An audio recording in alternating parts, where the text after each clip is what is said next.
இந்த வாரம் எங்கள் ஊரில் பயங்கர ஸ்னோ, எங்கே பார்த்தாலும் ஒரே பனியாக இருக்குது. பனி வந்து இறுகி ஐஸ் ஆயிடுச்சு. இப்போ பாருங்கள், இந்த ப்ளோயரை வச்சு எடுத்துகிட்டு இருக்காங்க ஸ்னோ ஐஸ் எல்லாம். கொஞ்சம் கஷ்டமாக தான் இருக்குது எடுக்கிறதுக்கு. அவங்க இன்னும் கொஞ்சம் பெரியதை வச்சு எடுத்துகிட்டு இருக்காங்க அடுத்த வீட்டில். வாக்கிங் போகிறதுக்காண்டி பூட்ஸ் போட்டு விட்டுட்ருக்கோம். அது எப்போயா தான் போடும், அதுக்கு பிடிக்காது அவ்வளோவா அதெல்லாம் போடுறதுக்கு. பூட்ஸ் அண்ட் ஜாக்கெட் போட்டு நடக்க போகுது. இப்போ போட்டு நடந்து பார்க்குது. நடக்கிறது வேறு மாதிரி நடந்துருமா போய் ஸ்னோன்றது. பாருங்க, வெளியே வந்து வேடிக்கை பார்த்துட்ருக்கு நடக்கிறதுக்கு முன்னாடி. எப்படி நடக்குதுன்னு பார்ப்போம். கால் நாலு பக்கம் வச்சுட்ருக்குது.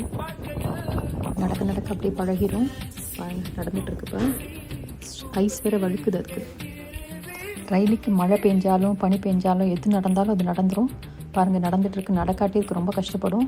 இப்போ 2 நாள் நடக்கவே முடியல, பயங்கரமாக பனி பெஞ்சதுனால வெளியே போக முடியல. இன்றைக்கி தான் வெளியே போக முடியுது. வாக்கிங் போயிட்டு வந்துட்டியா?